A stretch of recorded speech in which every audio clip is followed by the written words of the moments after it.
Welcome everyone to another episode on Stories Lost. In today's episode, we explore something called Ghost Fliers, a strange phenomenon reported in the early decades of the 20th century. These silent lights crossed remote skies, puzzling witnesses and leaving their origins a mystery. To uncover their secrets, we turn to key sources.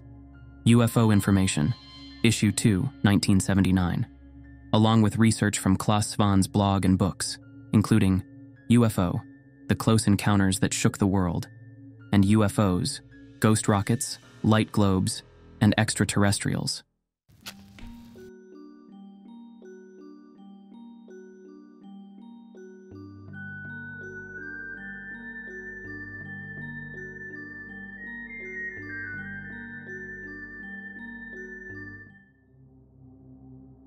Between 1933 and 1934, the so-called Ghost Fliers caused a great stir in Scandinavia.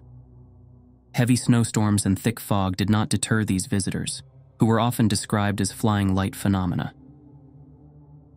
The governments of the Nordic countries took the reports very seriously. In late November or early December of 1933, residents of Västerbotten, a county in Sweden near the Norwegian border and just below the Arctic Circle, began reporting sightings of unusual lights at night. These lights appeared to move along the valleys in the region, seeming to follow their contours, and were observed traveling in the direction of Norway. It is important to remember that in this remote region, the only aircraft typically seen were occasional customs and border patrol planes, along with a single emergency ambulance plane. At the time of the sightings, Border Patrol and Customs confirmed they had no planes in the air, and the ambulance plane was grounded for repairs. There were no nearby Air Force or military bases. Speculation arose that the lights might be linked to a smuggler, though the identity and cargo, presumed to be liquor, remained unclear. As a result, customs planes began patrolling the area. Despite this, reports of strange, unidentified lights continued. In addition to sightings of what appeared to be airplane lights, residents reported strong searchlight beams originating from the sky, accompanied by mysterious aircraft sounds. By January 1934, hundreds of reports of ghost flyers had been recorded. These aircraft were observed flying in all types of weather, including conditions so severe that regular planes were grounded. No witnesses had seen the planes take off or land, leading to widespread speculation about their origins. Some speculated that the planes were operating from a secret base, possibly even from a covert aircraft carrier, as mysterious ships were also reported in the nearby waters during the Ghost Flyer incidents.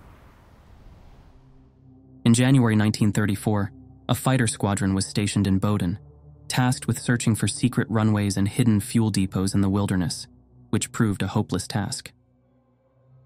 The Scandinavian air forces took the reports seriously, conducting repeated aerial sweeps of the region in search of unidentified aircraft.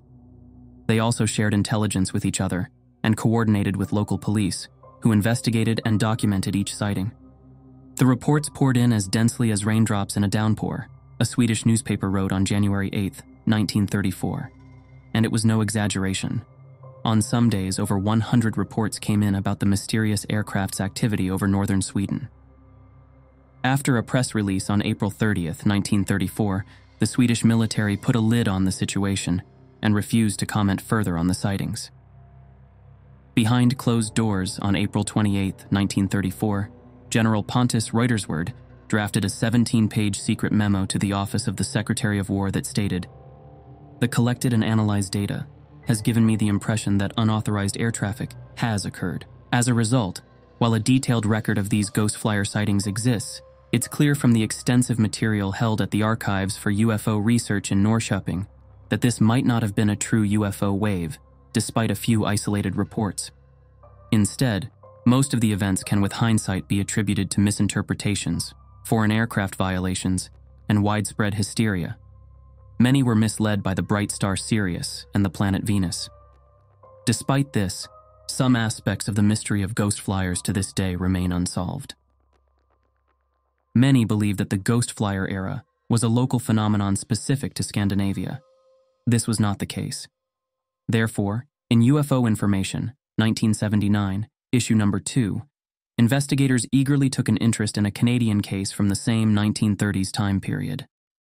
This investigation was conducted by John Brent Musgrave, who went to the observation site in Canada more than 40 years after the fact.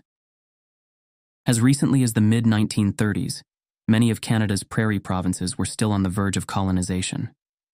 Particularly in the northern areas, small farms had only just begun to open up the land for trade, and such luxuries as telephones, paved roads, and electric lights were still things of the future.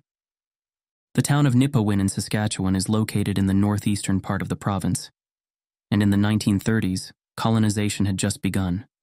During the summer of 1933, Nipawin received reports that several farmers, as well as a forest ranger, had observed strange lights in the sky and near the ground. Whatever had been sighted had been seen for nearly a whole week. The land northwest of Nipawin, near the Tobin Lake area, consists of rolling hills and low-lying marshes.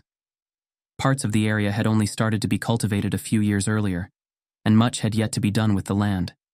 Due to the marshy terrain, most townspeople who heard about the strange lights dismissed them as swamp gas, a widely accepted explanation that continues to be referenced in similar sightings today. Fortunately, not everyone in the town was convinced that the stories were based on hot air or gases.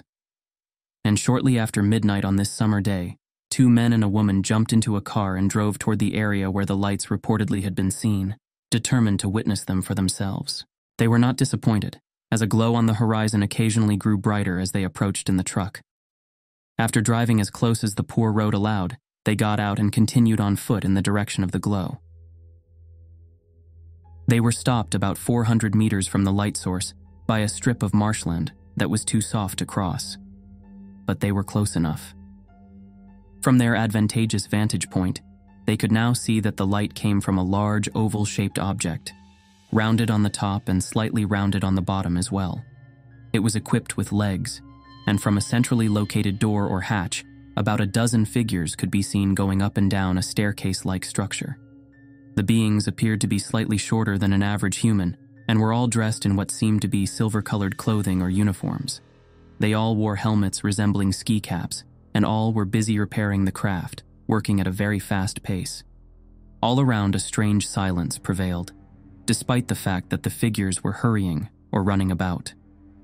Not a single sound could be heard, and the 3 onlookers stared in silence, completely astonished by what was happening. None of them even thought to say anything.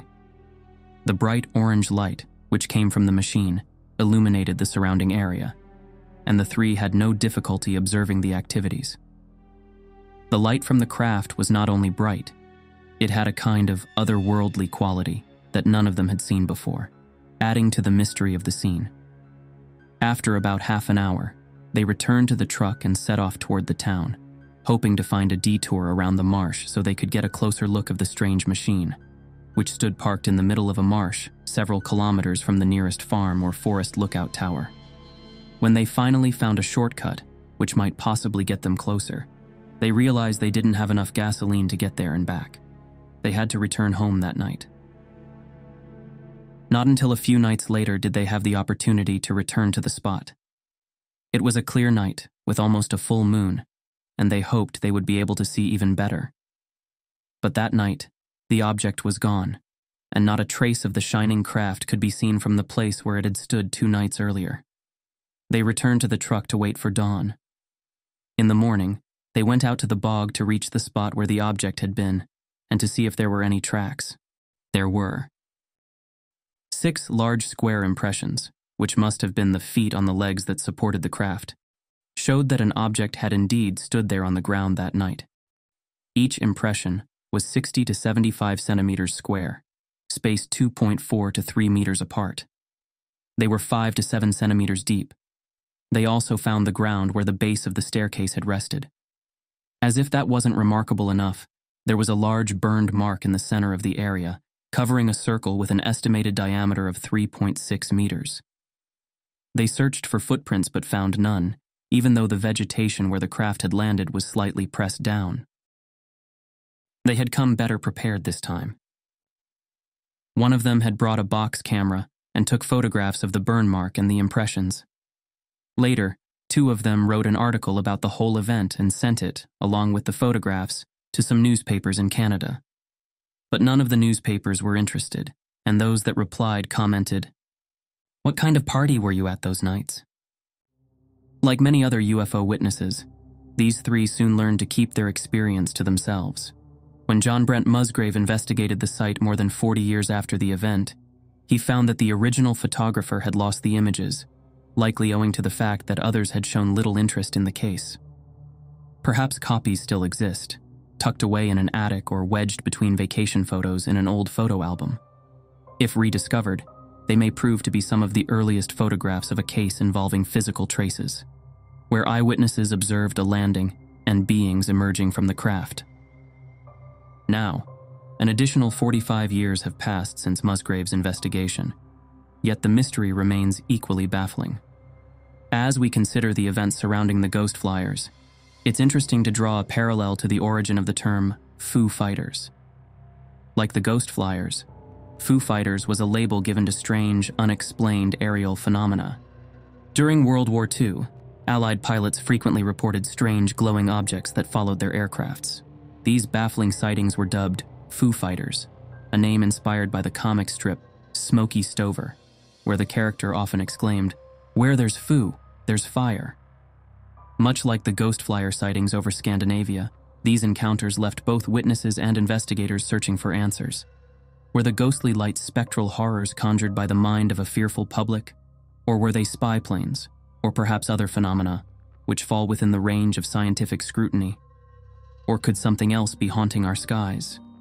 Join our discussion, and if you like this content and wish to support the channel, feel free to leave a thumbs up.